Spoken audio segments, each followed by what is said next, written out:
I love getting up in the mornings, just feeling like I'm fresh and ready to go riding.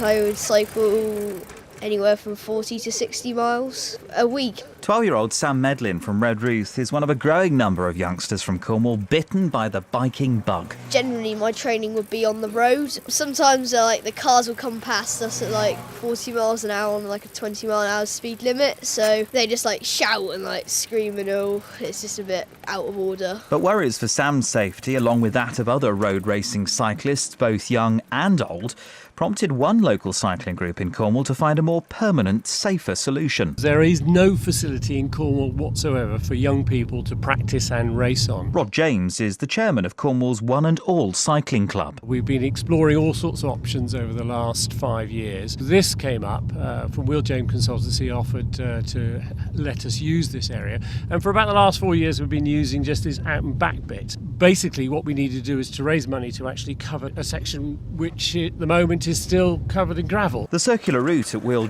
is just short of 1.5 kilometres long.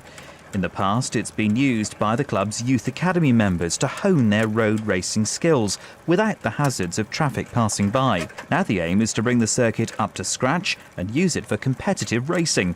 Among those looking forward to doing just that is 13-year-old Tristan Davies from St Agnes. It's good because I can learning more skills for my racing and learn as a group and help other riders achieve more things as well and succeed. So what do you have to do at the moment then without having this facility at your disposal? I have to go on the road sometimes, and tomorrow I'm going up to Bath, and then the day after I'm going up to Newport, so it's quite a way. Your mum Tanya is also here with us. What difference will it make to Tristan and his love of cycling? Just to have somewhere safe to ride, somewhere where we don't have to travel. I mean, the southwest seems to start from Exeter on, so most of our races we are travelling an hour and a half, 2 hours before they've even got to the race, and the races tend to start, because the junior race is at 10:30, so we have to be up really early, so they're tired before they even get there.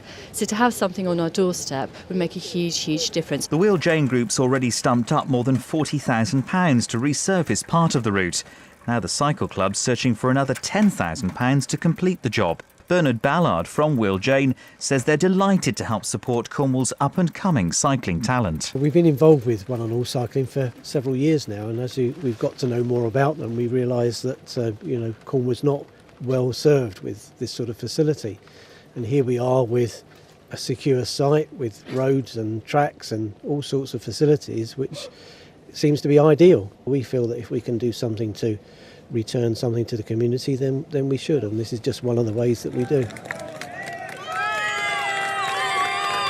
And for Len Pascoe from the One and All Cycling Club, he argues having a fully fledged road cycle race circuit in Cornwall is the stuff of which future champions are made. We've had world champions coming from Britain. I want to see national champions, boys and girls, coming from Cornwall. I want to see the winner of the Tour de France coming from Cornwall. And does this facility potentially help that ambition? It drives it forward greatly.